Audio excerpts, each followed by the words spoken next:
Stevia is the plant. Truvia is the name of that plant made into a sugar substitute. So that is what you might be referring now as to the green sugar substitute. You know, everything would go green these days. So we have the pink packet, which is saccharin, right, the longest available. Blue packet is equal aspartame. And then we have Splenda, the yellow packet, that's sucralose. And now we have the stevia. It's been around for a long, long time, but U.S. has had, you know, like anything, we have to make sure it's FDA approved. Right. They're all generally recognized as safe.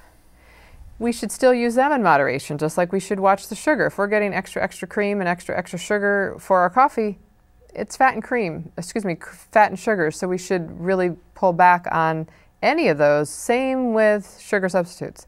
I don't suggest 4 packets of any one of these, especially for big consumers of. So we would want to find ways to cut them back. But they do offer a good alternative to somebody, especially initially, where they're needing to cut back. It's all about a process. Some can change like that. That's just their personality type. You tell me I can't eat sugar again, I won't eat sugar again. Most people need some gradual release of that, just like salt or fat. We need to find a process of setting goals, and that's a lot what we do. Let's work on the priorities today, and we'll get there. Sure. Again, it's very difficult to go everything at one time. Oh, of course, of course. So the stevia, truvia thing, it's not necessarily better for you than the saccharins or the other ones. It's just more natural. It is more natural. We want to be more natural. And like any of them too, they all have a taste that some of us like, some of us don't, some have an aftertaste, some get migraines from it. So obviously we all have to take what we find these provide. So we also have to match, maybe I need more stevia, truvia, than I would sugar to get the same sweetness. Right. So I may need to figure that out. What's my ratio?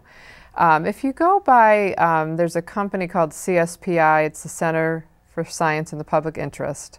They have a newsletter, by the way, that's very good for the layperson. Anyway, they kind of take the truth to what you hear in the media and will give it to you in layperson's terms.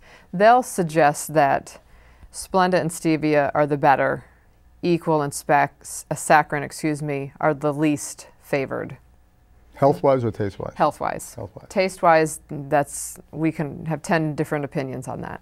So Splenda and stevia, right? So what you said, yes, Splenda and stevia. So the green and the yellow packets would presumably be better. Splenda has one that also has a brown sugar version, so that can help for someone like wants it in their oatmeal. Instead of buying the flavored oatmeals, we can make our own flavored oatmeal. Put our own apple and cinnamon with perhaps the Splenda with brown sugar.